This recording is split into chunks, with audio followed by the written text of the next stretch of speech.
Dans cette vidéo, nous allons exposer une méthode systématique de calcul des primitives, voir une application pour les primitives d'inverse de puissance et aussi pour des fonctions circulaires. Commençons par exposer la méthode avec la fonction définie sur R par f de x égale 5x. Nous cherchons l'ensemble des primitives de petit f et pour cela, nous regardons le tableau à deux colonnes avec dans la colonne de gauche grand F et dans celle de droite leur dérivée petit f. 5x se trouve donc dans la colonne de droite. Nous cherchons une fonction telle qu'en la dérivant, on trouve 5x. Dans un premier temps, nous nous attachons ici au type de fonction telle qu'en la dérivant, on obtienne x. Il s'agit donc des fonctions puissance. Nous regardons dans le tableau des dérivées des fonctions usuelles une fonction telle que dans la colonne centrale du tableau des dérivées des fonctions usuelles, il y ait x. Ainsi, sur la ligne avec x puissance n et pour dérivée nx puissance n moins 1, nous avons la fonction recherchée en prenant n égale 2. Nous pouvons donc proposer x carré puisque sa dérivée est égale à 2x. Il s'agit maintenant d'ajuster cette fonction de façon que la dérivée soit égale à 5x. Nous allons procéder par un coefficient multiplicatif, c'est-à-dire qu'en multipliant 2x par une valeur, on obtienne 5x. La multiplication par 5/2 convient. Comme la dérivée de KU est égale à KU', la dérivée de 5/2 de x carré va être égale à 5/2 de 2x, c'est-à-dire 5x.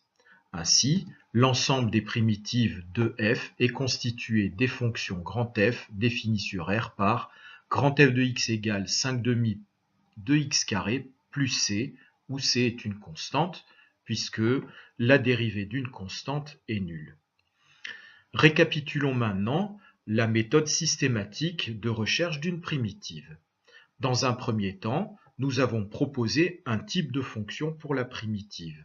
Nous avons dans un deuxième temps dérivé cette fonction et enfin recherché un coefficient multiplicatif pour passer de cette fonction 2x à la fonction recherchée 5x.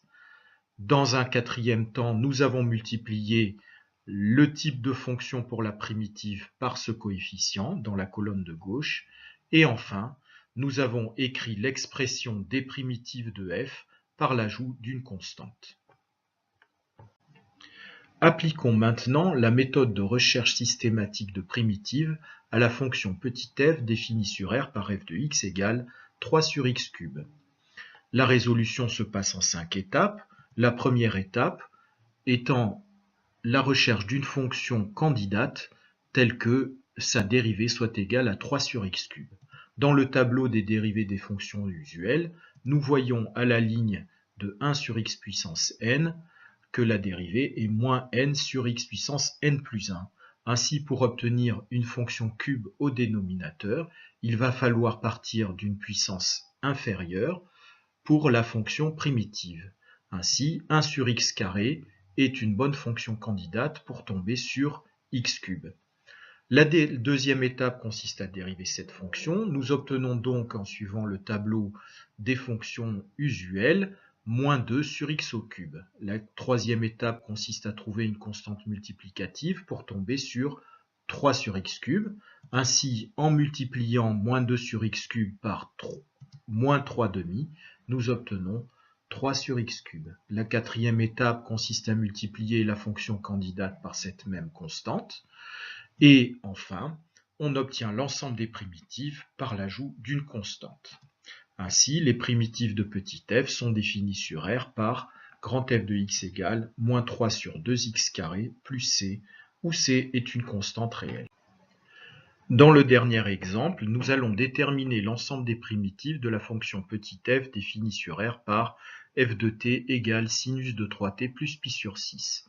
La résolution en 5 étapes commence par la recherche d'une fonction candidate.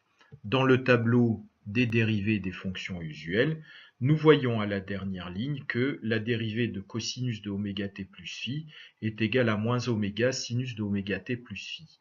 Ainsi, la fonction d'expression cosinus de 3t plus pi sur 6 a pour dérivée moins 3 sinus de 3t plus pi sur 6.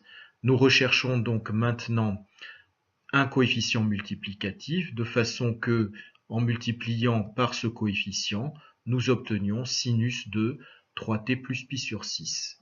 En multipliant moins 3 sinus de 3t plus pi sur 6 par moins 1 tiers, on obtient bien le résultat voulu. La quatrième étape consiste à multiplier la fonction candidate cosinus de 3t plus pi sur 6 par cette constante. Et enfin, nous allons obtenir l'ensemble des primitives par l'ajout d'une constante. Ainsi, l'ensemble des primitives de petit f est constitué des fonctions définies sur R par grand F de t égale moins 1 tiers de cosinus de 3t plus pi sur 6 plus c, où c est une constante réelle.